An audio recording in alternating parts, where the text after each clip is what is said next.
Halo Sobat Sains Farmasi, pada video kali ini kita lanjutkan lagi bahasan video kita yang sebelumnya Sobat Sains. Jadi di video sebelumnya kita sudah membahas tentang pengembangan obat. Jadi ini masih bahasan yang sama namun dengan pembahasan yang lebih komplit lagi tentunya. Oke, kita masuk ke penemuan obat. Nah, di sini bisa dilihat ya Sobat Sains. Jadi pada dasarnya penemuan obat di zaman dahulu ya, itu memang dari tumbuhan. Nah, ini tumbuhannya lalu dilakukan yang namanya pengambilan komponen-komponen tertentu daripada tumbuhan tadi. Jadi dalam proses penemuan obat tadi itu memang ekstraksi daripada tumbuhan tersebut diambil ataupun dilakukan eksplorasi lebih lanjut. Dalam hal ini, ini diambil daripada buku tentunya Sobat Sains. Nah, jadi terlihat di sini pengambilan zat tertentu daripada tumbuhan tersebut yang disebut dengan raw ya, raw material, lalu dilakukan preparasi yang disebut dengan tinktur, atau bisa tinktur, bisa ekstrak, bisa yang lain-lain. Lalu nanti akan diujikan secara preklinik terlebih dahulu.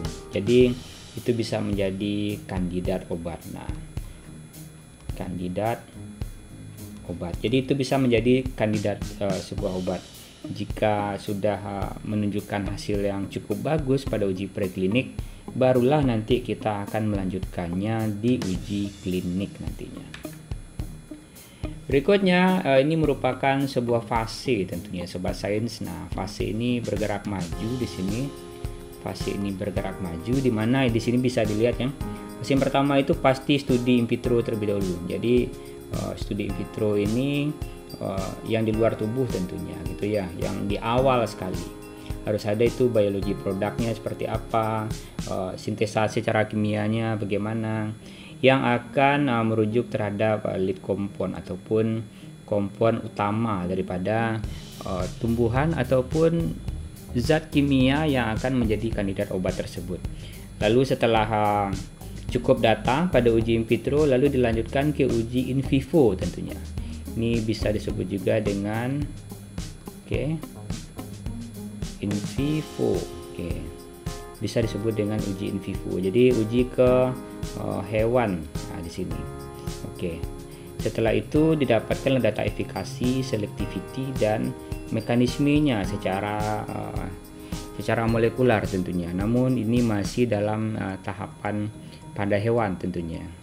Setelah lolos uji yang dua ini, uji in vitro dan uji in vivo ya, uji in vivo, barulah masuk ke tahap uji klinik. Nah, tahapan uji klinik ini memiliki 3 fase. Fase yang pertama, fase yang kedua, dan juga fase yang ketiga. Dan di video sebelumnya kita juga bahas ya fase 1, 2, dan 3 ini ya Sobat Sains. Bagi kamu yang masih belum nonton video yang sebelumnya, silahkan cek aja video yang sebelumnya. Jadi pada dasarnya di fase 1 itu kita akan menilai keamanan. Nah, yang dilihat adalah farmakokinetiknya. Bagaimana farmakokinetiknya? Apakah memenuhi kriteria gitu ya? Apakah memenuhi daripada syarat yang diujikan bahwa dia aman untuk pengobatan ataupun indikasi tertentu? Nah, itu harus terjawab di fase 1 tentunya. Fase 2 itu kita muncul pertanyaan tentunya, apakah ini bekerja pada pasien tadi? Nah, jadi serangkaian uji-uji tadi juga dilanjutkan pada fase 2. Di antaranya kalau di fase 2 dan fase 1 ini perbedaan paling mencolok adalah terkait dengan jumlah pasiennya tadi ya. Jadi berapa jumlah pasiennya, ataupun ini berbeda, ini lebih sedikit. Kalian di fase 1, fase 2 akan lebih banyak, sementara fase 3 akan lebih banyak lagi. Nextnya ke fase 3, apakah ini bekerja pada pengujian double blind? Artinya semua pasien tadi yang diujikan, dia memang diujikan, tapi sifatnya di sini atau metode yang dipakai itu biasanya double blind. Artinya pasien yang dapat obat dan pasien yang tidak dapat obat ya, yang tidak dapat obat dan pasien yang dapat obat itu berbeda tentunya Sobat Sains. Nah, artinya mereka sama-sama tidak mengetahui apakah mereka dapat obat ataupun tidak. Itu disebut dengan uji double blind. Metodenya adalah double blind. Dan keseluruhan uji preklinik tadi itu ini dilihat drug metabolism dan safety assessment, artinya penilaian terhadap metabolisme sebuah obat tadi dan tentu saja keamanannya. Dan kalau untuk yang pertama tadi itu rentangnya sekitar 1-2 tahun biasanya. Ini yang normalnya ya sobat sains, belum yang kalau dipercepat itu mungkin bisa lebih cepat tentunya. Oke. Berikutnya untuk animal testing itu makan 2 tahun lagi, yang disebut dengan drug investigation of new drugs. Berikutnya itu kalau uji klinik itu sekitar 4-8 gitu ya, 8 tahun. Nah, di tahun keempat sampai tahun ke-8 itu dapat disebutkan NDA ataupun New Drug Application. Nah, di sini. Berikutnya ini ada rentang 1 tahun ya. Rentang 1 tahun untuk pengujian ataupun pengambilan keputusannya tadi, assessment tadi. Dan setelah dinyatakan lolos tentunya untuk ke fase 3 gitu ya sobat sains. Lalu berikutnya masuk ke fase 4 yang disebut dengan post marketing surveillance. Nah, jadi di sini masih ada pengujian lagi sobat sains. Nah, disinilah perusahaan farmasi itu mendapatkan keuntungan yang sangat besar sekali gitu ya, sangat besar sekali. Karena dialah yang pegang paten daripada produk tadi. Tetapi walaupun dia yang mendominasi pada penjualan obat tadi, tapi mereka siogianya masih melakukan yang namanya fase 4 atau marketing surveillance. Itu berkisar antara 20 tahun. Biasanya setelah lolos fase 4 ini maka patennya itu habis. Jadi seluruh kegiatan kefarmasian ataupun seluruh seluruh perusahaan farmasi itu sobat sains itu bisa bikin obat yang sama tentunya. Tapi jangan senang dulu gitu ya sobat sains, karena formula aslinya ya. Nah, formula aslinya pastilah dipegang oleh formula yang mantapnya sekali itu pastilah dipegang oleh perusahaan yang telah mengembangkan obat tadi sedari awal, karena itu risetnya sudah mulai dari 20 tahun yang lalu gitu sobat sains. Sementara kalau yang produk kompetitor mungkin baru mulai aja risetnya gitu ya. Mereka sudah memulai risetnya dari 20 tahun yang lalu. Jadi mereka sudah lebih tahu apa saja formula-formula yang dibutuhkan untuk membuat sebuah obat ini memang betul-betul manjur lah, memang betul-betul mantap lah formulanya. Jadi itu alasannya setiap produk yang berasal daripada produk produk paten yang sudah habis masa patennya tadi itu biasanya mahal gitu ya. Walaupun dia sudah habis masa patennya, itu rata-rata kategorinya mahal. Berikutnya kita masuk ke uji klinik. Nah, apa aja yang bisa dilihat pada uji klinik tadi? Nah, di uji klinik tadi itu dilihat ya organnya, ginjal, hati, organ terpenting dengan memilih objek tersebut.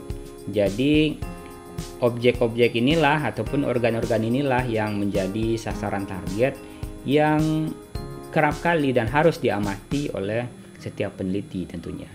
Pada fase 1, ini fase 1 trial, itu setiap peneliti tentunya menguji obat baru yang akan diujikan. Small group artinya grupnya kecil, artinya orang-orangnya kecil. Orang-orangnya sekitar 20-80 orang saja. Dan pada awal mulanya dievaluasi itu adalah safety-nya atau determinant of safety dosage range. Nah, range dosisnya bagaimana dan mengidentified side effect daripada obat itu sendiri. Jadi sudah dikaji sebelumnya apa yang menjadi efek samping daripada obat tersebut pada orang-orang yang menjadi subjek penelitian tadi. Yakninya ini cukup kecil ya sobat sains, cuman 20 ya. Cuman 20 sampai 80 orang saja di sini. Oke, berikutnya masuk ke fase 2 yaitu tentang uji obat tadi. Nah, diberikan pada orang-orang dengan kelompok yang lebih besar, larger group. Nah, sudah lebih banyak, itu sekitar 100 sampai 300 orang. Itu dengan melihat apa yang dilihat di situ? Yang dilihat adalah efektivitas dan future evaluasi daripada keamanannya. Setelah lolos fase 2, next ke fase 3 tentunya lagi. Oke. Di fase 3 itu yang dilihat adalah drug treatment tadi dengan memberikan kelompok yang lebih besar lagi. Itu sekitar 1000-an, itu 1000 sampai 3000 orang.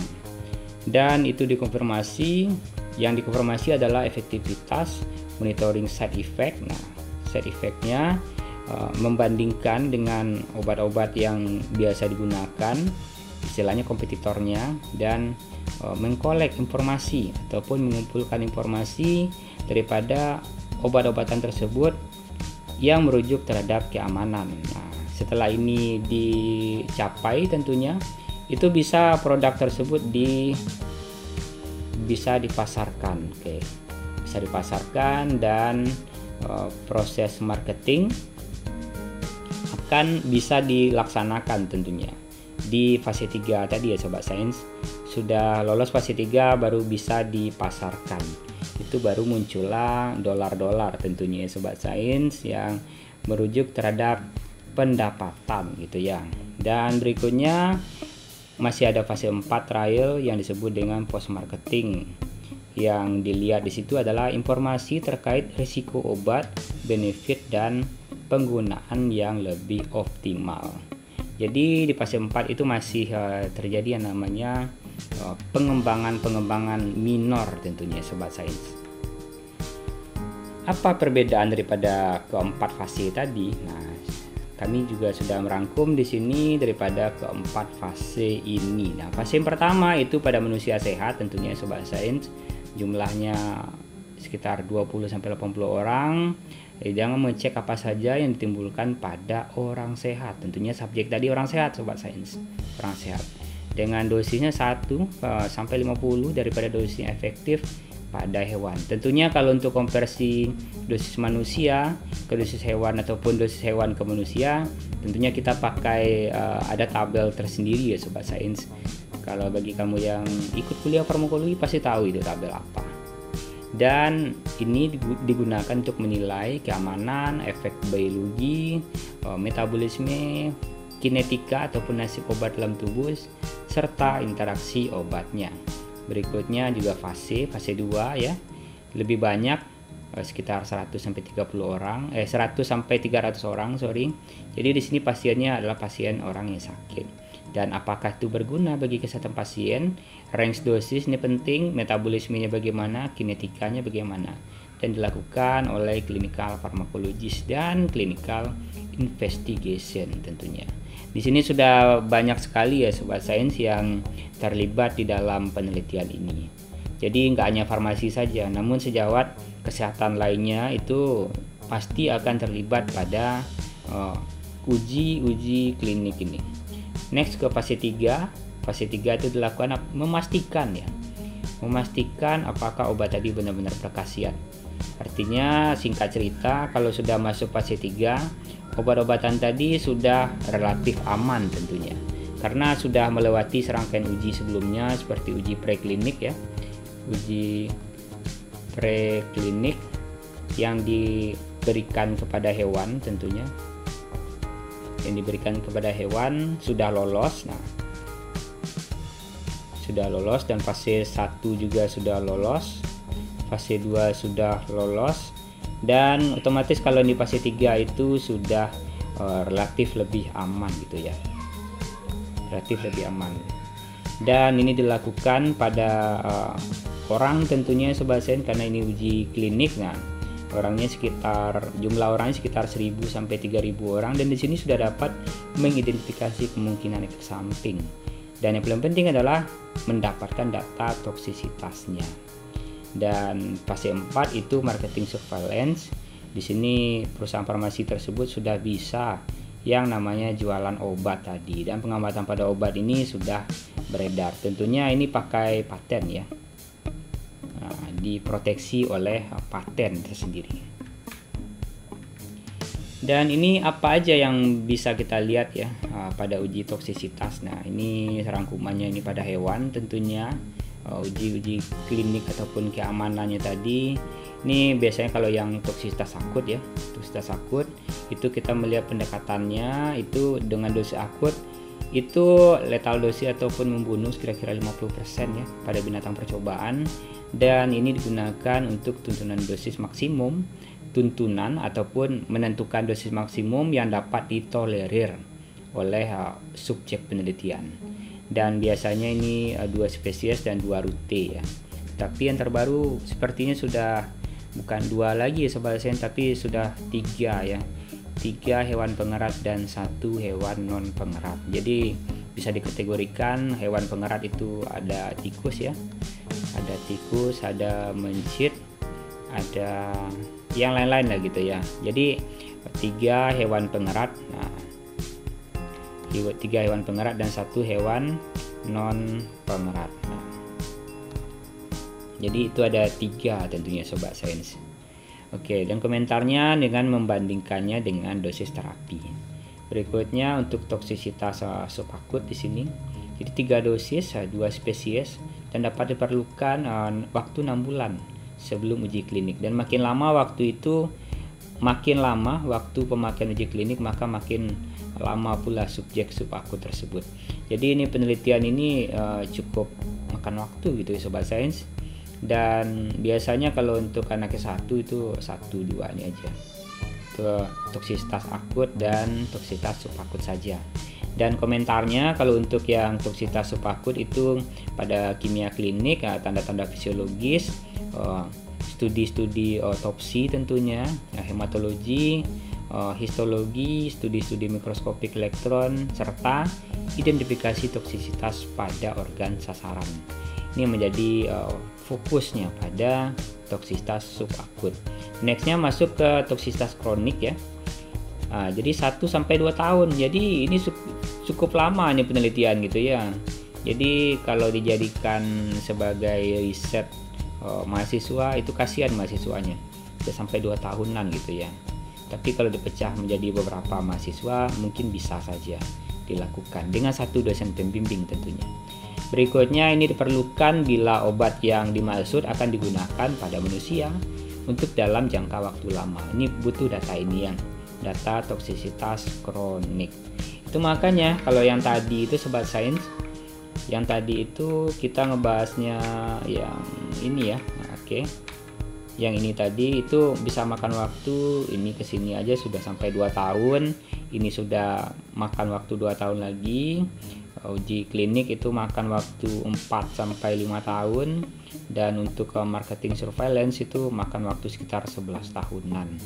Jadi tidak sebentar gitu Sobat Sains untuk melakukan yang namanya penelitian-penelitian terkait dengan produk-produk kefarmasian tadi.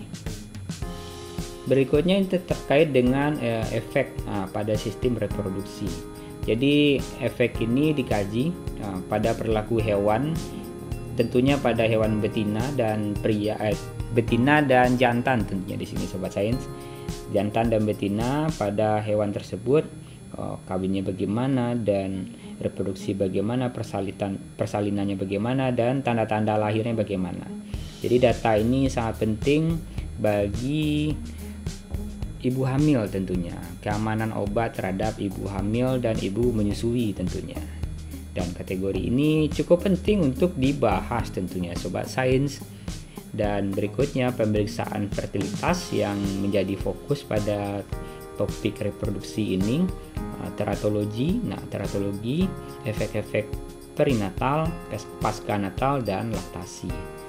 Dan berikutnya itu adalah tentang potensi karsinogenik. Jadi uji-uji terkait dengan daya untuk karsinogennya. Jadi sekitar memakan waktu sekitar 2 tahun dengan 2 spesies tentunya sekurang-kurangnya, dan diperlukan bila obat akan digunakan pada manusia untuk periode jangka waktu lama. Apakah akan berpotensi mengakibatkan karsinogenik, dan itu harus bisa dijawab pada penelitian ini. Dan dengan melakukan pemeriksaan hematologi, histologi, dan autopsi. Nextnya ada potensi mutagenik. Jadi yang dilihat adalah dengan melakukan pendekatan efek daripada stabilitas genetik bakteri dan atau sel-sel mamalia dalam kultur tertentu, dan tes letal dominan tentunya minimalnya pada tikus ya sobat sains, supaya bisa dilihat lebih bagus lah hasilnya. Dan komentarnya di sini dengan peningkatan daya tarik pada masalah ini. Berikutnya yang terakhir, penelitian tentang toksikologi. Jadi ini digunakan untuk menentukan rangkaian dan mekanisme efek-efek yang toksik. Dan di sini merujuk pada pengembangan metode-metode baru tentunya untuk penilaian toksisitas daripada obat itu sendiri, dan dapat memberikan kemungkinan untuk membuatnya lebih awal pada desain obat yang lebih aman. Oke sobat sains, mungkin sampai di situ aja video kita kali ini dengan membahas lebih detail tentunya sobat sains terkait dengan toksisitas. Berikutnya ada yang terkait dengan detail daripada klinikal fase 1, fase 2, fase 3, dan fase 4, terkait dengan uji klinik juga, dan rentang waktunya ini paling penting sekali sobat sains. Jadi ada uji in vitro, ada uji in vivo, clinical testing, dan post marketing trial. Oke sobat sains, semoga video ini dapat bermanfaat bagi kamu yang udah nonton video ini sampai habis, dan sampai jumpa di video selanjutnya.